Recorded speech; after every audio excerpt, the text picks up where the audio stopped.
원장님, 많이들 고민하는 게 눈밑 처짐이잖아요. 그죠. 예, 그리고 노안이나 나이 들어 보이는 특징 중에 하나가 눈밑 처짐으로 많이들 얘기하시더라고요. 눈밑 처지는 게 왜 그렇게 나이 들어 보이나요? 눈밑이 이제 처졌다고 하는 게 정확히 따지면은 이제 눈 밑에 주머니가 튀어나오는 거? 꺼지는 건데 어디가 꺼지냐면 우리 눈물 고랑이라고 하잖아요. 네. 이 부분이 이제 꺼지는 건데, 그래서 사람들은 이제 전체적인 이미지가 그러면 뭔가 눈밑이 이렇게 흘러내린 듯한 느낌이 든다. 이게 자세히 봤을 때 그 증상이 조금씩 달라요. 그래서 그런 거에 따라서 치료 방법도 다르고 수술적인 방법도 좀 다르고 하기 때문에, 결론적으로 얘기하면은 수술적으로 치료하는 방법 크게 두 가지. 우리 눈밑 지방 재배치라는 수술이 있고, 하나는 이제 이게 사실은 정확한 용어는 아닌데 이제 하안검이라고 하죠. 하안검 성형술. 사실은 이제 하안검 성형술 안에 눈밑 지방 재배치가 포함이 돼 있는 거긴 해요, 개념상. 근데 이제 환자분들 이해하시기에는 나는 눈밑 지방 재배치를 받아야 돼요, 하안검을 받아야 돼요, 이렇게 좀 질문을 많이 하시거든요. 환자분들 오시면은 항상 설명하는 그 얘기가 있어요. 그러니까 쉽게 말씀드리면 이제 하안검 안에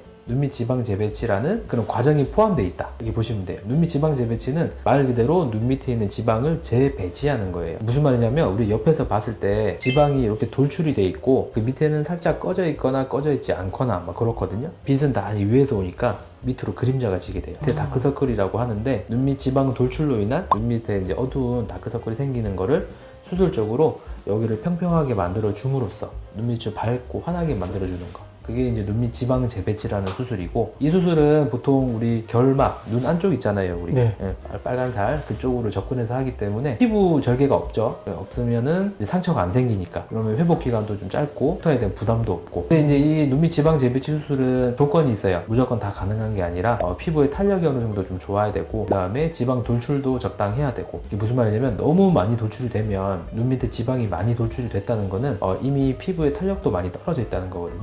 그런 상태에서 눈밑 지방 재배치만 한다. 그 튀어나온 지방이 사라지고 나면은 피부만 남잖아요. 더 쭈글쭈글해지는 거예요. 피부도 좀 당겨줘야 되잖아요. 이게 하안검 성형술이라고 보시면 돼요. 하안검 성형술은 속눈썹 밑으로 피부를 이렇게 길게 절개하기 때문에 흉터가 이렇게 남죠. 이런 것들은 이제 제가 환자분들께 설명드릴 때는 연령대로 굳이 나누자면 정확하진 않지만, 그래도 한 40대 중반 이후 정도 되시면 재배치보다는 이제 하안검을 해야 되는 경우가 많다, 이렇게 말씀을 드리죠. 중요한 건 이제 피부 탄력 이런 것들이고, 단순히 피부 탄력이라기보다는 우리 눈 안의 구조를 보면 경막이라고 해서 눈 밑에 있는 지방을 이렇게 싸고 있는 막이 있어요. 이 막이 세월이 지나면서 노화에 의해서 탄력이 떨어지면 눈 밑에 있는 안화 지방, 눈 밑에 지방이 이렇게 튀어나오는 거거든요. 그 눈 밑 지방 생기는 그런 원인을 이렇게 이해를 하면은, 치료는 당연히 그 늘어져 있는 경막을 다시 튼튼하게 만들어주는 거잖아요, 그죠? 늘어진 경막을 잡아당겨서 조금 튼튼하게 만들어줘서 튀어나온 지방을 다시 밀어넣는 거, 이게 가장 자연스러운 거거든요. 그런 식으로 이해를 하시면 될 것 같고, 경막의 탄력만 살짝 떨어진 정도다, 피부 탄력은 살아있는 상태다, 그러면은 이제 눈밑 지방 재배치나 경우에 따라서 눈밑 지방 제거 정도로 개선이 되는 경우가 많죠. 20,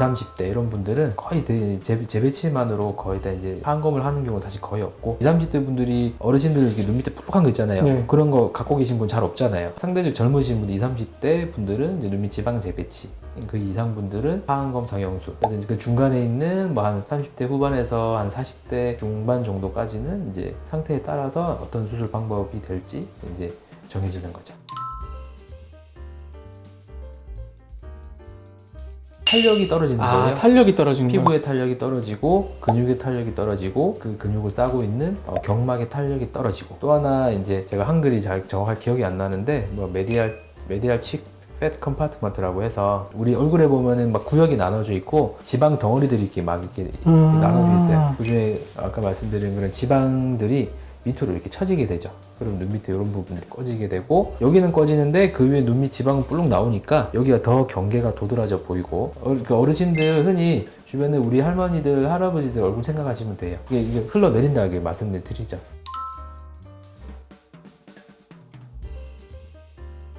뭐 아무래도 노화를 좀 가속시킬 수 있는, 노화를 촉진시키는 그런 생활 습관 같은 거, 예를 들어서 그 피부의 노화를 촉진시키는 대표적인 원인이 이제 자외선이잖아요. 야외 활동이 많다. 시골에 계신 할머니, 할아버지들 보시면 밭일 많이 하시잖아요. 네. 아무래도 그런 경우가 될 수 있겠고, 육체적으로 좀 큰 병을 앓으셨다, 그런 경우가 될 수 있겠죠. 그럼 요새 젊은 애들이 컴퓨터랑 휴대폰 엄청 많이 보잖아요. 그런 것도 뭐 이제 눈에 피로를 주잖아요. 네네. 그게 원인이 되기도 하나요?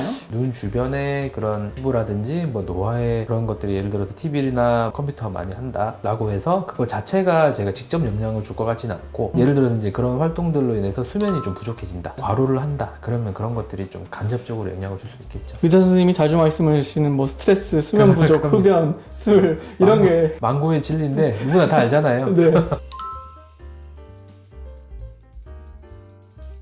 방금 앞에 말씀드린 이제 크게 두 가지, 눈밑 지방 재배치, 그리고 이제 하안검 성형술. 세부적으로 좀 나누면 수술 방법이 조금씩 차이가 날 수는 있어요. 뭐 하안검 성형술도 그 안윤근을 뼈에다 이제 걸어주는 그런 과정이 있고, 중간에 안윤근을 좀 접어줌으로써 애교살을 만들어주는 그런 과정도 있을 수 있고 한데, 이거는 개인의 상태에 따라서 이제 그런 세부적인 사항은 달라질 수 있겠지만은, 이제 큰 틀에서 이제 수술은 이제 뭐 하안검 성형술, 눈밑 지방 재배치 뭐 이렇게 보시면 될 것 같아요.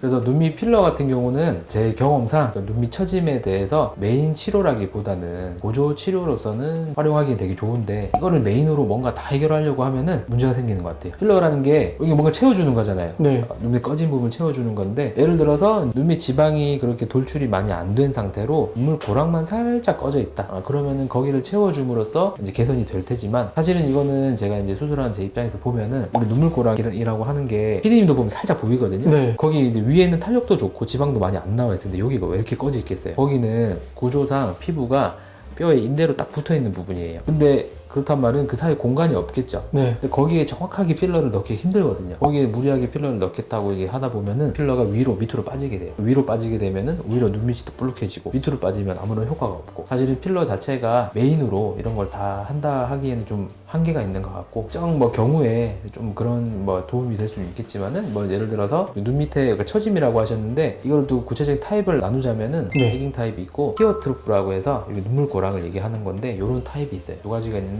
베깅 타입 같은 경우에는 이런 필러도 조금 도움이 될 수도 있긴 하거든요. 두 번째 말씀드린 티어트루프, 이게 눈물 고랑 타입 같은 경우에는 네네. 어떤 분들을 보면은 이게 두꺼운 면으로 보이는 분들이 계세요. 이런 경우에 눈물 고랑 인대 자체가 굉장히 타이트해진 상태이기 때문에 더욱더 공간이 없겠죠. 사실 거기다 딱 보면은 왠지 저기다 필러를 딱 넣으면 되게 좋아질 것 같다 느낌이 들어요. 근데 실제로 해보면은 필러가 그 자리에 딱 유지가 잘 안 되고, 특히 우리 눈은 계속 깜빡깜빡 하잖아요. 되게 다이나믹한 그런 스트럭처거든요. 의외로 좀 예상하는 결과를 내기 힘든 경우가 많아. 필러는 되게 좋은 툴이긴 한데 메인으로 쓰기에는 조금 부족하지 않나, 저는 그렇게 생각합니다. 레이저 리프팅은 이제 초음파를 이용해서 우리 아이 울세라, 아니면 고주파를 이용한 아이 써마지, 이런 것들이 이제 원리가 고주파라든지 초음파를 이용해서 열 자극을 줌으로써 조직에 가벼운 상처를 만드는 거죠. 그 상처가 회복이 되면서 탄력을 회복하는 원리인데, 이것도 마찬가지 어느 정도 탄력이 있는 상태에서 정도가 좀 미약하다 이러신 분들은 좀 탄력 유지하고 뭐 이렇게 하시기는 좋은데, 이미 눈에 띄는 정도로 이렇게 눈 밑에 지방이 튀어나와 있다, 이런 경우는 좀 제가 봤을 때 역부족이지 않나. 그리고 이제 레이저 리프팅 종류 중에서 아까 말씀드린 뭐 아이 울세라, 아이 써마지, 그거 말고 레이저로 눈밑 지방 재배치를 한다고 하는 걸 제가 듣긴 했거든요. 사실 이게 수술하고 무슨 차이인가? 저는 그런 생각이 들고, 결국은 이 눈 밑에 그런 변화죠. 변화라고 하기도 하고 우리 변형이라고 하기도 하는데, 이건 해부학적으로 원인이 다 보여요. 그렇기 때문에 이거는 수술적으로 치료할 수 있는 우리 타겟이 딱 정해져 있거든요. 때문에 이제 그런 치료 방법이 나온 것들은 이 수술에 대한 거부감 이런 것 때문에 나온 거라 생각을 하는데, 결국은 수술에 대한 부담감 때문에 받으셨던 분들 결국 다 수술하러 오세요. 그만큼 이제 아무래도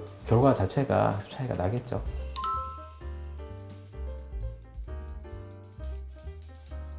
그래서 이제 눈밑이 이제 이렇게 처지면 우리 손으로 이렇게 보면, 이렇게 당겨보면은 네. 사실 살짝만 당겨도 되게 좋아지거든요. 네. 근데 사실 이거를 뭔가 수술적으로 이런 상태를 영구히 만들려고 하면은 생각보다 많은 과정이 필요해요. 이게 근육도 생각보다 많이 당겨줘야 되고, 단단히 고정을 해줘야 되고, 또 피부 같은 경우는 주름을 있는 대로 피겠다고 많이 당기게 되면은 오히려 이제 이런 외반 증상, 안검 외반이라고 하죠. 눈꺼풀이 뒤집어지는 거. 굉장히 심각한 부작용이 생기거든요. 근데 저는 이게 실로 그렇게 당긴다는 게 그 힘이 그만큼 나오는지도 좀 의문이고, 그리고 굉장히 우리 눈꺼풀 피부가 얇아요. 여기에다가 아무리 얇은 실을 넣는다고 해도 사실 그 이물감이라든지 염증이라든지 그런 것들이 가능성이 크지 않나. 그런 실 종류를 만약에 눈꺼풀에다가 이제 뭐 시술을 한다 이렇게 하면은 수술을 염두하고 있거나 아니면 수술을 받게 되는 상황에서 실 때문에 수술 난이도가 굉장히 올라갈 수도 있거든요. 왜냐하면 그 실 자체가 몸속에서 또 콜라겐 생성이라든지 이런 걸 유도하면서 흉살이라고 하죠. 조직 자체를 좀 단단하고 좀 질기게 만들기 때문에 수술할 때 굉장히 좀 힘들어지죠.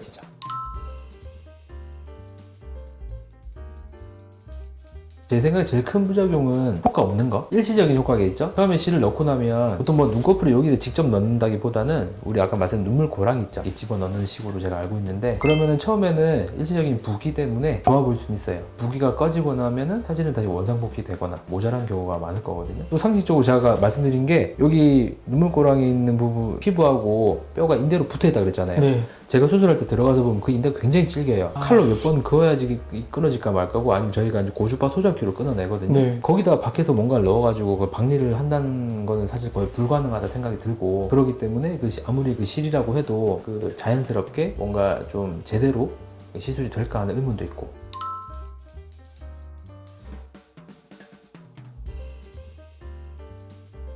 제가 이제 다른 부분이잖아요. 네. 예를 들어서 이제 이 얼굴이 좀 처졌어요. 이런 턱선이 처지고 뭐 하면은 치료 옵션이 많잖아요. 비수술적인 방법, 수술적인 방법이 있고, 효과라든지 환자분이 생각하시는 기대치라든지 아니면은 이제 회복기가 또 필요할 수 있으니까, 수술 같은 경우는 뭐 그러고 이제 사회생활이나 뭐 생활 패턴에 따라서 아무리 내가 수술하고 싶어도 수술을 못 하시는 경우가 있어요. 회복기 때문에. 이런 경우에는 여러 가지 치료 옵션을 두고 이 중에서 환자분께 가장 적당한 거를 이제 권해드리거든요. 사실은 눈은 옵션이 없어요.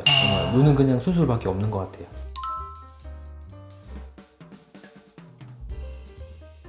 그러니까 말 그대로 이제 눈 밑에 있는 지방을 재배치한다는 말이거든요. 우리 눈꺼풀 밑에 이렇게 돌출이 되어 있는 지방 있잖아요. 이 남아있는 지방을 꺼져 있는 눈물고랑이 있죠. 말 그대로 조금 옮겨와서 꺼져 있는 부분을 채우고 나와 있는 부분은 좀 들어가게 하고, 뭐 그런 수술이라고 보시면 되죠.